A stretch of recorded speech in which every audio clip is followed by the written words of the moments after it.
آج ہم بات کریں گے تصوف کی دنیا کے تحت صحبت باولیاء میں ترجمہ مسائل السلوک پر۔ جیسا کہ آپ جانتے ہیں کہ ترجمہ مسائل السلوک سے مراد حضرت حکیم الامت مجدد ملت مولانا اشرف علی تھانوی رحمہ اللہ تعالیٰ کی وہ عظیم جو نکات ہیں جو انہوں نے اپنی تفسیر بیان القرآن کے تحت نقل کیے ہیں۔ چنانچہ مختلف آیات سے آپ نے تصوف اور جو مشائخ سلسلہ کے عادات اور اطوار و علم تصوف کو ثابت فرمایا ہے۔ احادیث طیبہ کے ذریعے سے بھی علم تصوف کے علوم کو ثابت فرمایا، لہذا التکشف اور تشرف نامی کتابیں لکھی، اور قرآن کریم کی آیات سے گویا کہ نصوص قطعیہ سے یہ علوم تصوف ثابت ہوتے ہیں۔ یہ حضرت کا کارنامہ ہے۔ ظاہر ہے کہ ایک نادان طبقہ یہ سمجھتا ہے کہ علم تزکیہ اور تصوف کے علوم خود ساختہ ہیں، حالانکہ خود ساختہ نہیں، یہ خدا ساختہ ہیں۔ اللہ تبارک و تعالی ہی نے قرآن سنت کے ذریعے سے انسانوں کو پہنچائے، اور یہی وجہ ہے کہ سرکار دو عالم صلی اللہ علیہ وسلم کا ایک وظیفہ مقرر کر دیا کہ وہ یزکیہم، یعنی تزکیہ نفس کرنا، کہ آپ ان صحابہ کی اور امت کے تزکیہ نفس کرتے ہیں، اور تزکیہ نفس ہی کا وہ تسلسل ہے کہ جو خانقاہوں میں جو وہ یہ مرشدان حق جو ہے لا الہ کے ضربے لگا کے اس نفس کو پاک کرتے ہیں۔ اس لیے حضرت نے قرآن کریم کی وہ آیات جس سے علوم تصوف ثابت ہوتے ہیں ان کو نقل فرمایا۔ چنانچہ یہ گفتگو ایک سلسلہ ہمارا جاری ہے، تو آج ہم بات کریں گے سورہ بقرہ کی آیت نمبر 172۔ تو 172 نمبر آیت سے آپ نے جو نقطہ ثابت فرمایا اس پر گفتگو کریں گے۔ اعوذ باللہ من الشیطان الرجیم، بسم اللہ الرحمن الرحیم۔ یا ایہا الذین آمنوا کلوا من طیبات ما رزقناکم واشکروا للہ ان کنتم ایاہ تعبدون۔ اے ایمان والو، کھاؤ پاکیزہ چیزیں جو روزی دی ہم نے تم کو، اور شکر کرو اللہ کا اگر تم اسی کے بندے ہو۔ یہ جو ہے آیت جو حضرت نے نقل فرمائی، اور اس کے تحت ترجمہ مسائل السلوک کے تحت آپ نے یہ ذکر فرمایا، انہی کے الفاظ میں پہلے میں عرض کرتا ہوں۔ فرماتے کہ یہ دال ہے اس پر کہ طیبات مستلذات کا تناول کرنا کبھی حق تعالی کی محبت اور شکر تک پہنچا دیتا ہے، اس طرح وہ مستحسن ہوگا۔ تو کہ یہ حضرت نے یہاں سے استنباط کیا۔ اس کا مطلب کیا ہے؟ اس کا مطلب یہ ہے اصل میں دنیا میں انسان دو طرح کے اعمال کرتا ہے، بعض عین فطرت ہیں اور بعض خلاف فطرت ہیں۔ عین فطرت اعمال انسان پہ گرا نہیں ہوتے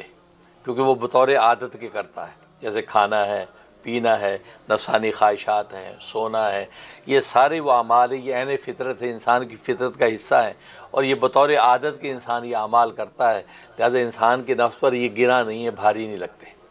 بلکہ یہ ان چیزوں کی طرف طبیعت بڑھتی ہے۔ دوسرے خلاف فطرت ہیں۔ خلاف فطرت وہ اعمال ہیں کہ مطلب نہ کھانا ہے، نہ پینا ہے، خواہشات کو پورا نہ کرنا ہے، یہ جو ہے گویا کہ خلاف فطرت اعمال ہیں، اور خلاف فطرت اعمال انسان کی طبیعت پہ گراں ہوتے ہیں، بھاری ہوتے ہیں۔ کیوں بھاری ہوتے ہیں؟ کہ وہ بطور عادت کے نہیں کرتا، بطور عبادت کے کرتا ہے۔ اب روزے کی عادت میں کھاتا نہیں ہے، پیتا نہیں ہے، خواہشات سے دور رہتا ہے، تو ظاہر ہے کہ روزہ رکھنا بندے پہ گراں ہوتا ہے، کیونکہ بطور عبادت کے، بطور عادت کے نہیں ہے۔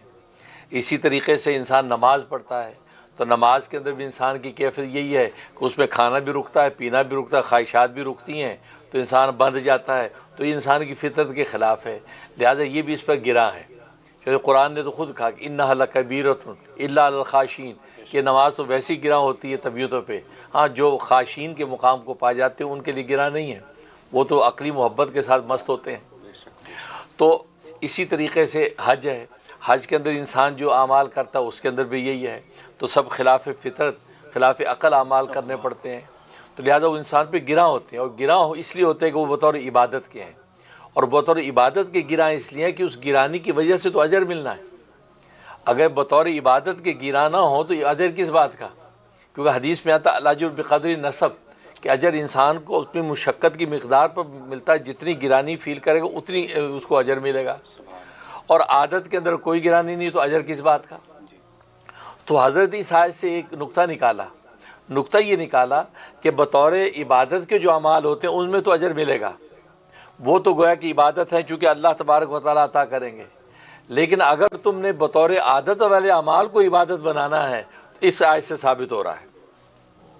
یعنی کھانا بھی ہوگا، پینا بھی ہوگا، ساری نعمتوں سے لطف بھی اٹھانا ہوگا، بطور عادت کرے گا، لیکن دو چار چیزیں بس اس کے اندر انسان جو وہ ایڈ کر لے تو وہ اس کی عادت عبادت بن جائے گی۔ اور یہی بات تو حاجی امداد اللہ مہاجر مکی شیخ العرب والعجم فرمایا کرتے تھے کہ ٹھنڈا پانی پیا کرو اشرف علی، تاکہ دل سے الحمدللہ نکلے، کیونکہ اگر گرم پانی پیو گے تو پیاس تو بجھ جائے گی اور زبان سے الحمدللہ تو تم کہہ دو گے، لیکن دل شریک نہیں ہوگا، دل کہے گا یار گرم پانی پلا کے الحمدللہ کرا رہے ہو۔ تو فرمایا ٹھنڈا پانی پیا کرو تاکہ دل سے الحمدللہ نکلے۔ تو معلوم ہوا کہ یہ ٹھنڈے پانی کی تمنا اور ٹھنڈا پانی پینا انسان کی بظاہر فطرت ہے، لیکن انسان جب پی کے الحمدللہ کہتا ہے، شکر کرتا ہے، تو ٹھنڈا پانی پینا بھی عبادت بن جاتا ہے۔ یہی نقطہ اس آیت کے اندر ہے کہ فرمایا یہ دال ہے اس بات پر کہ طیبات مستلذات، کہ پاکیزہ ہو اور مستلذات لذتیں عطا کرنے والی چیز ہو، ٹھیک، وہ بھی اگر انسان کھائے لیکن اللہ کا شکر کرے، فرمایا کہ وہ اس کا کھانا پینا عبادت بن جائے گا۔ اس نے لکھا الطائم الشاکر، کہتا ہے وہ کھانا کھانے والا جو شکر کرتا ہے، کالصائم الصابری، وہ صابر کی طرح ہے کہ جو صبر کر کے پھر رہا ہے۔ تو کھانا کھانے والا نہ کھانے والے کے برابر ہو گیا میں شکر کی وجہ سے۔ تو فرمایا کہ بس یہ دو تین چیزیں، سب سے پہلی یہ کہ وہ چیز حلال ہو جو کھا رہا ہے، اور وہ چیز طیب ہو یعنی پاکیزہ اور پاک ہو، اور تیسری چیز فرمایا کہ اس پر اللہ کا شکر کرے۔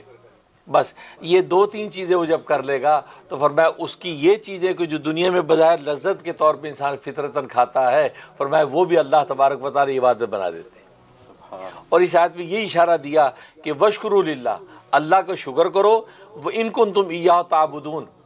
اگر تم اللہ کی عبادت کرنے والے ہو تو اشارہ کر دیا کہ تم اگر عبادت کے خواہ ہو تو تم مزے کی چیزیں بھی کھاؤ، لیکن میرا شکر کرتے رہو، تو میں تم چونکہ عبادت کی عادی ہو تو اس میں بھی عبادت کا ثواب تمہیں مل جائے گا۔ اور یہ مشائخ سلسلہ کا یہ مزاج ہے کہ یہ خانقاہوں میں اپنے یہ چاہنے والوں کو یہ سکھاتے ہیں، اور خاص طور پہ شیخ العرب والعجم حاجی امداد اللہ مہاجر مکی رحمۃ اللہ علیہ نے اس تصوف کے اندر یہ تہذیب کی، یہ اس کے اندر تہذیب کی کہ پہلے زمانے کے اندر انسانوں کے قوا مضبوط تھے، طاقتور تھے، کئی دنوں کے فاقے کر لیتے تھے، لمبے روزے رکھ لیتے تھے، لیکن آج انسانوں کے قوا کمزور ہیں، آج اتنے فاقے نہیں کیے جا سکتے، مشقتیں اور ریاضتیں مشکل ہیں، لہٰذا آج فرمایا کہ آج کا تصور یہ ہے کہ خوب کھاؤ، مرغ مسلم کھاؤ، قورمے بریانیاں کھاؤ، پھر نفس سے خوب کام لو۔ نفس کو کہا کہ خوب کھایا ہے، 10 نفلوں کے لیے کھڑا ہو جا، 20 نفلوں کے لیے کھڑا ہو جا، 10,000 اللہ پکارنے کے لیے کھڑا ہو جا۔ تو گویا کہ فرمایا کہ خوب کھاؤ پھر نفس سے خوب کام لو، تو کیا ہوگا، یوٹیلائز ہو جائے گا۔ اور یہی حضرت کی یہ آیت جو اس کا جو مصطلح بن رہا ہے کہ یہ خوب کھاؤ اور خوب نفس سے کام لو، تو نتیجہ یہ ہوگا تمہارا کھانا پینا عبادت بن جائے گا، تمہاری نوکری عبادت بن جائے گی، تمہارے کسب معاش عبادت بن جائے گا۔ اس سے تو میرے دادا پیر قطب العالم حضرت شیخ الحدیث مولانا محمد زکریا کاندلوی قدس سرہ فرماتے ہیں کہ تصوف کس چیز کا نام ہے؟ فرمایا تصحیح نیت کا نام ہے۔ تصحیح نیت، اپنی نیت کو درست کر لو، تمہاری تصوف کی ابتدا ہے کہ جو بھی چیز کرو اللہ کے لیے کرو، جو بھی کھاؤ اللہ کے لیے کھاؤ، جو بھی پیو اللہ کے لیے پیو، جو بھی پہنو اللہ کے لیے پیو۔ تو گویا کہ اللہ تبارک و تعالیٰ ہی کہ رضا کا تصور کرتے چلے جاؤ گے، فرمایا کہ تمہاری ایک چیز جو ہے وہ عبادت بنتی چلی جائے گی۔ تو تصحیح نیت کر لو، ہر چیز اللہ کے لیے کرو، بس اللہ کے غیر کے لیے کرنے کا تصور بھی نہیں، ہر چیز اللہ کے لیے، آخرت کے لیے۔ بلکہ مجھے یاد آیا میرے پیر و مرشد، میرے والد نسبتی حسن اولیاء امام الاتقیاء حضرت مولانا محمد یوسف لدھیانوی شہید قدس سرہ گھر میں عصر کے بعد عام طور پہ ہمارے ساتھ بیٹھا کرتے تھے، تو میں بیٹھا تھا حضرت کے پاس، تو حضرت سے میں نے کہا حضرت کو نصیحت فرمائے۔ حالانکہ حضرت کی تو خود ہی سراپا نصیحت ہی تھے، ان کا ایک عمل ایسا نصیحت تھا، ان کی خلوت کی زندگی، جلوت کی زندگی، تو کمال ہے کہ وہ نصیحت ہی نصیحت تھی، وہ ان کو دیکھتے جاؤ، انسان زندگی کی خطوط طے کرتے جاؤ۔ تو میں نے کہا حضرت کو نصیحت فرمائے، تو حضرت بیٹھے تھے، اٹھے اور کسی چیز کو اٹھانے کے لیے اٹھے، اور ساتھ ہی فرمایا کہ جو بھی کرو، دنیا کا کرو یا دین کا کرو، آخرت کے لیے کرو۔ بس فرمایا کہ جو بھی کرو، دنیا کا کام کرو یا آخرت کا کام کرو، دین کا کام کرو، فرمایا آخرت کے لیے کرو، فرمایا کہ یہ سب سے بڑی نصیحت ہے۔ اور یہ وہ سارا تصوف ہے کہ تصوف میں کھا رہے ہیں تو اللہ کے لیے، پی رہے ہیں تو اللہ کے لیے ہیں۔ تو بلکہ اس پر حضرت علوم تھانوی رحمۃ اللہ بڑا خوبصورت قصہ لکھا ہے کہ گنگا جمنا کے کنارے پہ ایک بزرگ تھے، اور وہ جو ہے بڑے مستجاب دعوات تھے، اللہ کے ان کا بڑا مقام تھا۔ تو جو بھی جو ہے وہ گنگا جمنا کو عبور کرنے لگتا تو کبھی آ کے دعا کے لیے آ جاتا، حضرت دعا کر دیجئے، حضرت دعا بھی کر دیتے، اور بس اوقات حضرت فرماتے کہ میاں ابھی نہ جاؤ، ابھی گھڑی ٹھیک نہیں ہے جانے کی، ابھی ٹھہر جاؤ۔ تو بعض دفعہ لوگوں کو جانے کی ضرورت ہوتی کہ نہیں حضرت اب جانا ضروری ہے، میں نے تو مقدمے میں پہنچ رہا ہے، میری تو وہاں پیشی ہے۔ تو حضرت فرماتے پھر اچھا پھر جاؤ، تو جا کے وہاں یہ حوالہ دینا کھڑے ہو کہ یا اللہ اس بندے کے صدقے طفیل سے جس نے کبھی کھایا نہیں، جس نے کبھی پیا نہیں، جو کبھی بیوی کے پاس نہیں کیا تو بس اسے خواہش پوری نہیں کی کبھی، تو وہ اس کے صدقے طفیل سے یا اللہ مجھے خیریت سے پار کرا دے۔ وہ بندہ پار ہو جاتا تھا اور واپس بھی آ جاتا تھا۔ اب ایک دن کسی کو یہ بات کہہ رہے تو بیوی جھونپڑے کے اندر بیٹھی، اس سے سن لی، تیری یہ کیا ہو رہا بھائی، یہ میاں جی تو یہاں تو 2 ڈونگوں کی جان لیتے 10 روٹیاں نہ بیٹھ جاتے ہیں، اور خوب لمبی تان کے سوتے بھی ہیں، اور یہ 12 بچوں کی ڈار پھر رہی ہے، اور وہاں جب یہ اپنی تقویل اللہ یہ اچھا ابھی کر لیتی ہوں خبر۔ حضرت حکیم اللہ تھانی فرماتے وہ اندر آئے تو وہ پہلی تھاپا لے کے بیٹھی تھی کہ کیا ہو رہا تھا ابھی، یہ کون سی تلقین ہو رہی تھی، کیا ہوا؟ کہا جی وہ جو کہہ رہے تھے اس کو کہ جسے کبھی کھایا نہیں، کبھی پیا نہیں، کبھی خواہشات پوری نہیں کی، یہ جو گپ لگ رہی تھی، یہ 12 بچوں کی ڈار یہ کہاں سے آ گئی، اور یہ جو ہے کھانا پینا صبح شام جو کھاتے ہو۔ کہا کہ نہیں بھلی مانس تم سمجھی نہیں، کہتے میں سب سمجھ گئی، ابھی میں تمہیں سمجھاتی ہوں۔ کہ نہیں سنو تو صحیح، کہتے کیا سنوں میں؟ کہا کہ اصل میں نے جو کہا نا، میں نے کھایا نہیں پیا نہیں خواہشات پوری نہیں کی، اس کا مطلب میں نے اپنی نفس کے لیے کچھ نہیں کیا، اپنی نفسانی خواہش کے لیے نہیں کھایا، نفسانی خواہش کے لیے نہیں پیا، نفسانی خواہش کے لیے میں تیرے پاس نہیں آیا، میں نے یہ کہا کہ اللہ کے رضا اور خوشنودی کے لیے میں نے کھایا۔ اللہ نے حکم دیا کھا تاکہ بقا ہوگی تو عبادت کر، تو میں نے اللہ کی عبادت کی قوت کے لیے کھایا، اللہ کی عبادت کی قوت کے لیے پیا، اللہ کی عبادت میں مزید تقوی کے لیے میں تیرے پاس آیا، میں نے اپنے نفسانی خواہشات کے لیے کوئی نہیں کیا۔ تو نفی جو کہ میں نے نفسانی خواہش کی کیا ہے، ربانی خواہش کی نہیں کی، رحمانی خواہش کے مطابق میں نے سب کیا، نفسانی خواہش کی وجہ سے نہیں کیا میں نے۔ تو حضرت فرماتے دیکھو یہ تصحیح نیت، اس نیت کی تصحیح کی وجہ اتنا اونچا مقام ملا ہوا ہے کہ اس کا حوالہ دے دو دریا پار ہو جاتا۔ فرمایا بھائی یہ ہے تصوف، لوگوں کو یہ راز پتہ نہیں، تصحیح نیت کر لو تو فرمایا کہ کیا ہوگا، اللہ تبارک و تعالیٰ بیٹھے بٹھائے ولایت و معرفت عطا فرما دیتے ہیں۔ اور یہی راز یہاں سے ثابت ہوا کہ تم مزے کی چیزیں کھاؤ لیکن اللہ کا شکر کرو، حلال پاکیزہ چیزیں ہوں، فرمایا کہ وہ تمہارا کھانا پینا عبادت بن جاتا ہے۔ اللہ جی یہ کمال کے نقطے ہیں الحمدللہ۔ حضرت اس میں اب یہ سمجھنا ضروری ہے کہ ہمیں بھلے اس عمل کی کوئی منطق سمجھ آئے کہ یہ ہم اللہ کی رضا کے لیے کیسے کر سکتے ہیں کام، یہ تو ایک دنیا کا کام ہے، یا سمجھ آئے یا نہ آئے، لیکن ہمیں نیت یہی کرنی ہے ہر کام میں کہ ہمیں اللہ کی رضا کے لیے کرنا۔ بالکل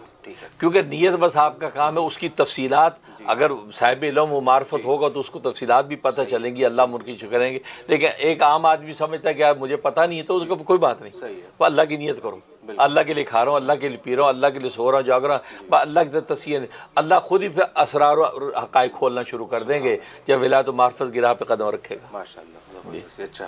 فارمولہ سامنے آ گیا، ماشاء اللہ، جزاک اللہ۔